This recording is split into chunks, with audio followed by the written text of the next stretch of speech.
Thank you for the lovely introduction. Good afternoon, ladies and gentlemen. I want to start with a small question. How many of us remember about Kalboshakhi Chhor? Can I see some hands?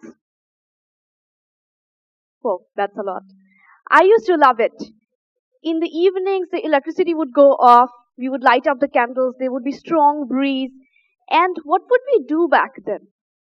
We would actually gather around our grandparents or parents and ask them to tell us a story. Stories are an integral part of our growth. As children, we were taught our biggest lessons through storytelling. When we grew up, our stories and incidents of our struggles and pain and passion became our favorite stories that we are part of. Stories, ladies and gentlemen, have been built into our system, and that is why stories move us so intensely.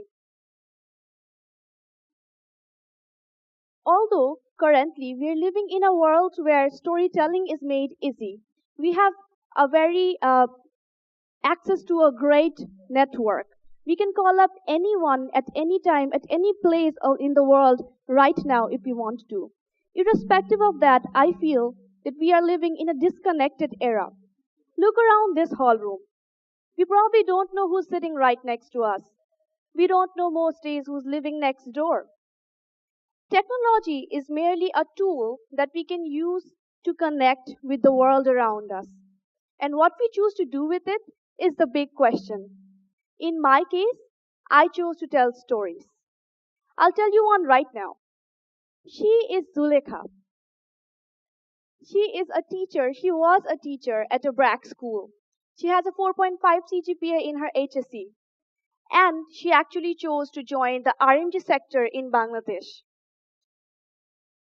Did any of us know that potential teachers and aspiring youth like her, empowered women, are actually part of the RMG workforce in Bangladesh?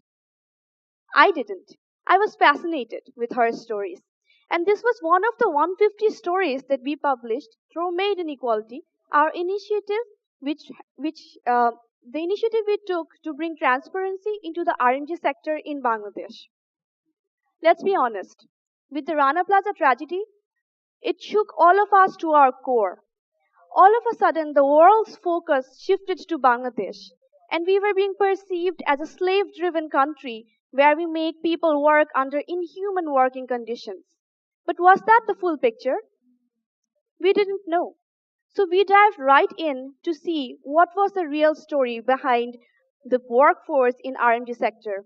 Who were the people making our clothes? The beauty of the platform Made in Equality is that we actually go out there, we actually go to the field, we collect stories of RMG workers, we put them up on the internet just as it is for the whole world to see and connect and relate to their stories. We actually reached 14 million people across the world through our stories just in less than 1 year. That is the power of stories, because it makes time and place fall apart. And every story that we don't tell, every story that goes untold, is a story that dies. That is why stories is important. It's important to tell stories more, to connect with people, to connect with the world around us. Thank you.